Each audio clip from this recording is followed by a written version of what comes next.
તમે તો ગામડામાં પલેલા મતલબ અહીંયા તો આપણે હાલે જ ને કાં જાણા ને કાં હમણાં આવ્યો ને ગયો એટલે બધું સમજશો. આપણે જયારે જૂના જમાનામાં હતા ને તેથી ઘંટી નથી આપી સાહેબ. આજે ઘર ઘંટીઓ નીકળ્યો ને એ નથી, ઓલી હતી. હા એમાં તમે બોલો તો મને આવડી જાય એમ ચક્કી. એવામાં દાણા વચમાં નાખીએ ને આમાં પેલાની બાયુ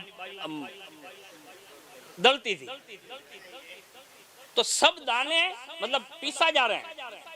હવે ઈ ઘંટી અંદર બચેલા ઈ જ હોય જે વચમાં ખૂટો ગાડેલો હોય ને એને ઈ પાયા કઈ અડી ન શકે, ઈ પથ્થર એને નુકસાન ન પગાડી શકે.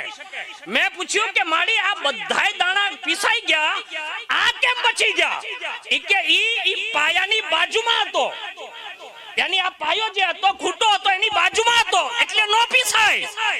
તો મેં કીધું આનું નામ આગળ જઈને આ કુતુબની કેફિયત સમજાવતા કીધું અલમાએ કે કુતુબ જે હોય ઈ પાયાની માનીદ હોય છે, ઈ ખૂટાની માનીદ હોય છે અને જે પણ એની આજુબાજુ આવી જાય ને એને દુનિયાની કોઈ તાકાત પીસી ન શકે.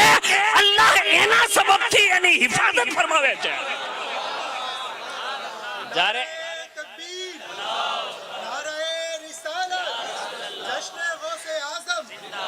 અરે ભાઈ જ્યારે કુતુબની બાજુમાં માણસ ચડી જાય તો કોઈ નો પીસી હગે.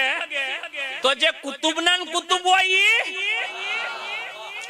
એક ફેરું ચર્ચા થતી હતી ગોસ્પક બાપુના મતલબ પ્રોગ્રામમાં તો બધાએ કીધું કે હજરત જે કુતુબ છે ને કુતુબ, તો તમે કુતુબના કુતુબ છો. તો તરત જ કીધું ખામોશ. તો બધા ચૂપ થઈ ગયા. એ કે તો ગોસ્પક બાપુ શું કહેશે?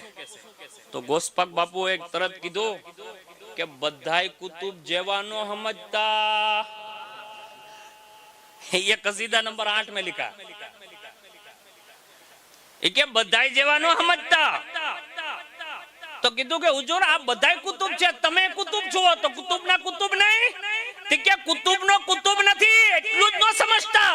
કે તો કીધું સાંભળો અને મારી વાત સાંભળી લ્યો કે જેટલા કુતુબ છે દુનિયામાં ઈ શેખ અબ્દુલ કાદિર જીલાનીના ગુલામ છે અને એના દરના નોકર છે.